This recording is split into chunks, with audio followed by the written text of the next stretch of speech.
আসসালামু আলাইকুম। পানির কি স্রোত, ভয়াবহ স্রোত। এটা হচ্ছে পদ্মা এবং মেঘনা নদীর মোহনা। এটি চাঁদপুরে অবস্থিত। খুবই সুন্দর লোকেশন।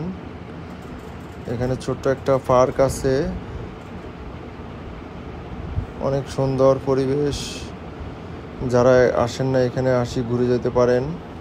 পানির স্রোত দেখলে ভয়াবহ স্রোত, মানে দুই নদীর মোহনায় যে মিলিত হয়ে স্রোতগুলা প্রবাহিত হয়েছে, খুবই সৌন্দর্য।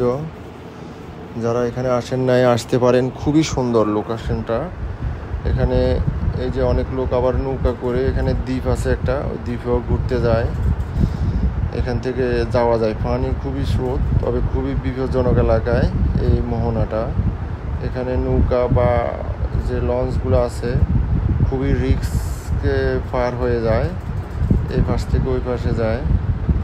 অনেক ভয়াবহ স্রোত দেখলেই ভয় লাগে।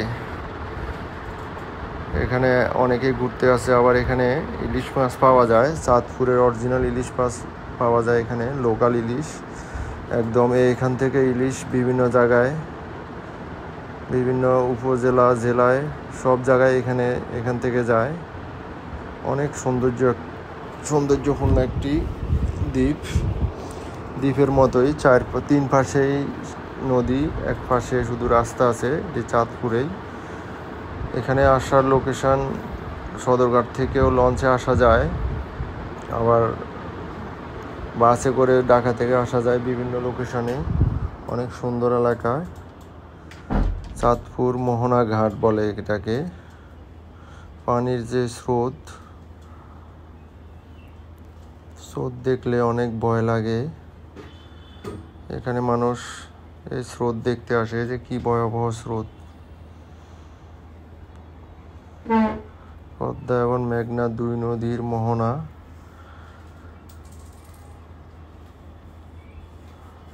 অনেক সুন্দর।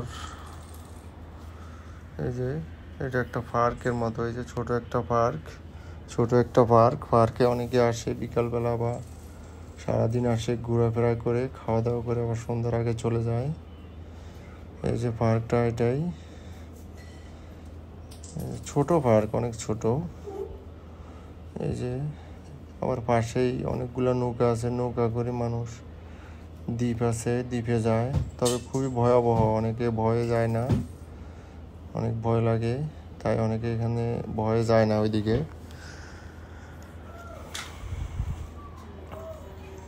যারা এখানে আসেন নাই আসতে পারেন, চাঁদপুর পদ্মা এবং মেঘনা দুই নদীর মোহনায়।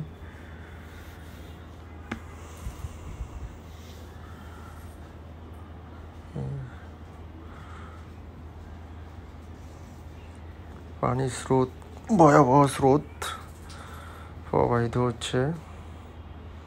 এই যে জেলেরা আবার মাছ ধরতে যাচ্ছে। এই যে এই ভয়াবহ স্রোতের ভিতরেই জেলেরা ইলিশ মাছ ধরে নিয়ে আসে এখানে। ঘাটে আবার বাজার আছে, বাজারে ইলিশ মাছ ডাকে বিক্রি হয়। আপনারা চাইলে এখানে থেকে ইলিশ মাছ কিনে বাসায় নিয়ে যেতে পারেন। অনেক সুন্দর একটি